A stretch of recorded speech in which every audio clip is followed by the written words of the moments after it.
So ఈ వేదిక ద్వారా వారిని ఒకటే ప్రశ్నిస్తున్నాను,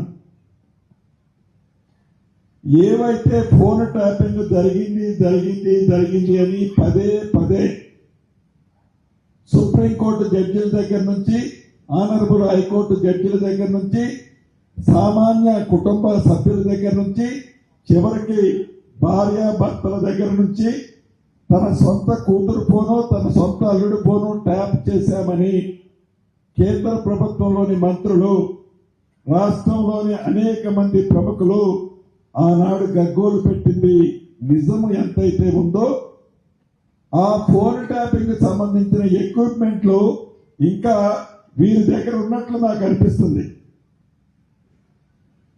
ఏదైతే నేను కాన్ఫరెన్స్ లో నేను తీసుకున్న కాల్ని నేను ఏం మాట్లాడానో అని మీరు అడుగుతున్నారో, వీరి దగ్గర ఫోన్ ట్యాపింగ్ చేసి ఉండకపోతే ఇప్పుడు కూడా చేస్తున్నారు.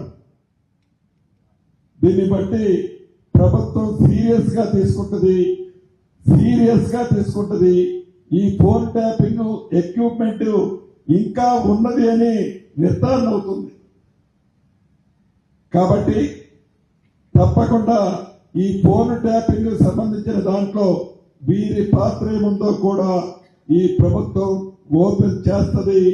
ఇంకా ఎన్ని ఎక్విప్మెంట్లు ఏ మామిడి తోటలలో, ఏ ఫామ్ హౌసెస్ లో ఎవరు ఇంట్లో ఉండి ఇంకా దొంగతనంగా ఈ ఫోన్ ట్యాపింగ్ లో ఎంతమంది వింటున్నారో ఈ ప్రభుత్వం ఎంక్వైరీ చేసి వారిని కూడా చట్టరీత్యా తగు చర్యలు వారి మీద కూడా తీసుకోవడం జరుగుతుంది.